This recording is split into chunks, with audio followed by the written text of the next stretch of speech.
l'appelle souvent chien-loup à cause de son aspect physique, mais aussi parce qu'autrefois il gardait les troupeaux contre les loups.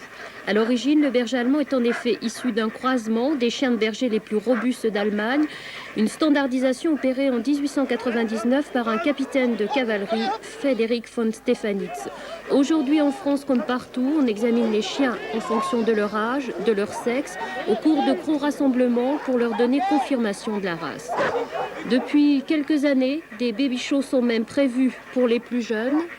C'est à Sarreguemines, lors du premier rassemblement organisé par la Société de bergers allemands dans notre région, que nous avons rencontré des juges. Nous les avons regardés dans leur jugement et ils ont défini pour nous les critères de la race. Je dirais en tout premier le caractère sûr, fidèle, de bon air, le plaisir au travail, protection du maître, de la famille.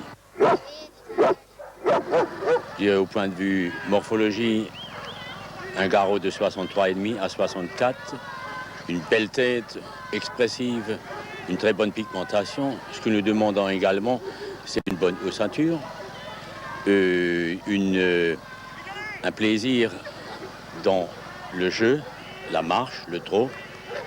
Et ma foi, finalement, je crois, le chien idéal serait celui qui s'insère dans la famille de tous les jours, qui se comporte dans la rue comme dans son chenil, de façon équilibrée et, ma foi, toujours de bonne humeur. Et c'est ça le berger allemand. Le berger allemand reste le chien le plus populaire en France avec 16 000 naissances par an. Dans notre région, voisine du berceau de la race, on estime qu'un chien sur 10 est un berger allemand. Un succès qui, bien sûr, donne lieu à des trafics. Et bien souvent, des propriétaires sont amenés à acheter des chiens qui ne sont pas de pure race. Cela peut leur sembler secondaire, mais ces chiens risquent de se révéler maladifs ou agressifs. C'est pourquoi la Société du chien de berger allemand envoie les futurs propriétaires chez des éleveurs. Il y a une énorme différence entre un éleveur et un marchand de chiens. Un éleveur, c'est quelqu'un qui, comme son nom l'indique, élève des chiots, qui s'en occupe, qui aime ses chiens. Un marchand de chiens est avant tout, comme son nom aussi l'indique, uniquement un marchand qui se préoccupe peu de la qualité, ni de la qualité morphologique, ni surtout du caractère du chien. Ce qui est important, surtout quand on sait l'image qui est donnée au berger allemand. C'est pourquoi nous considérons, nous, qu'il est important que la personne qui souhaite acquérir un berger allemand passe par l'association de race. Il existe des élevages de toute taille avec des amateurs qui ont quelques chiennes ou des chenils très importants. Dans tous les cas, l'éleveur doit pouvoir connaître ses chiens et savoir lequel correspond le mieux à sa future utilisation. Actuellement, un chiot de berger allemand coûte environ entre 2 000 et 3 000 francs, une somme qui baisse de moitié pour un chien à poil long. Mais tous les éleveurs affirment qu'ils ne font pas ce travail pour l'argent, mais plutôt pour l'amour des chiens. Et pourquoi des bergers allemands ? Oh, parce que c'est le chien qui... Je pense que c'est le chien le plus intelligent, qui s'adapte à tout. Et vous le pensez ? Sérieusement même. Vous en avez combien là actuellement ? Oh, une quarantaine. Et ça vous donne combien de petits par an ? Ça n'a pas trop de dégâts, on en a pas mal. On ne peut pas définir les chiffres, tout dépend du nombre de portées qu'on fait. Celui-là, c'est un champion. On avait l'espoir. Et qu'est-ce qui lui est arrivé ? Il est un peu trop gros. Mais il est très beau pourtant. La taille est trop grande, 1 centimètre de trop. Et vous avez déjà eu des champions ? Oui, un très grand.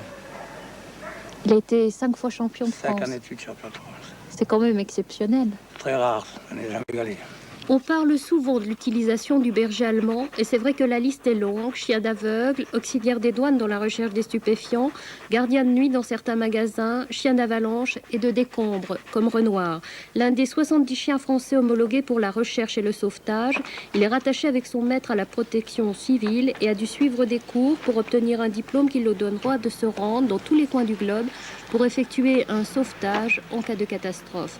De tels chiens sont intervenus récemment à Beyrouth.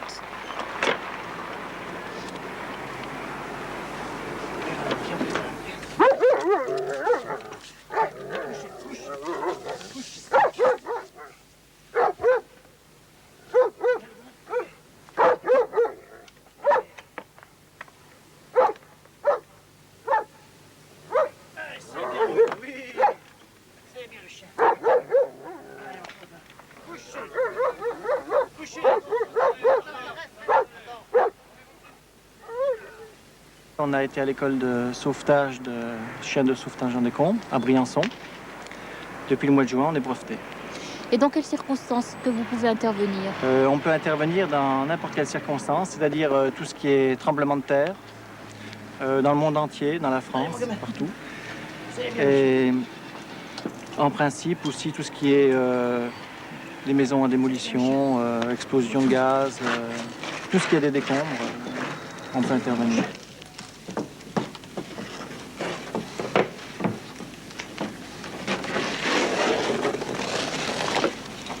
C'est pas un chien agressif? Pas du tout. Vous ne l'avez jamais dressé à attaquer? Si, il a son brevet de chien de police aussi. Mais malgré tout, ça n'empêche pas de faire du décombre. Il fait très bien la différence. Ça, en principe, disons qu'il faut un chien équilibré, surtout pour le décombre. Autre utilisation, avec Bonnie et Zo, ils font partie des 6 bergers allemands de la brigade canine de Nancy. 12 maîtres chiens les ont dressés et les accompagnent en permanence dans leur mission.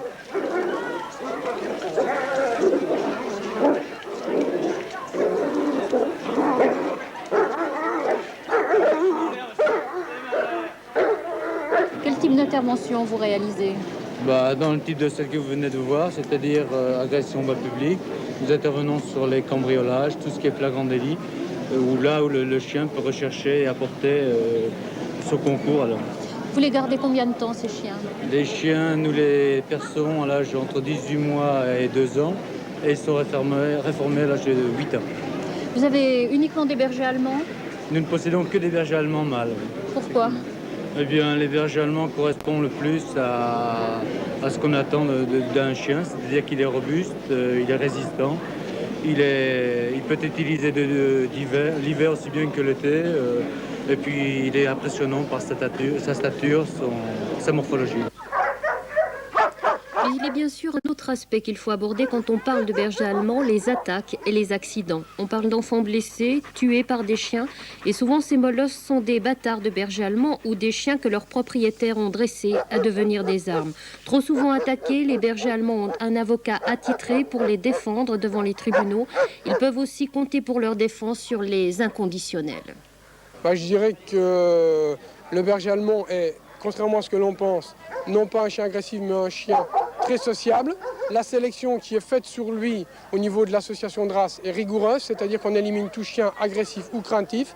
Il est interdit de reproduction, ce qui fait qu'on élimine quasiment la totalité des chiens dangereux, dits dangereux. Encore qu'il faut bien être prudent en disant chien dangereux, il ne faut pas oublier qu'un chien s'éduque, le berger allemand comme tout autre chien s'éduque, et que l'éducation entre en grande partie dans le caractère du chien. Et que malheureusement, il y a trop souvent de chiens mal éduqués. Une éducation qui se mesure aussi lors des rassemblements de confirmation.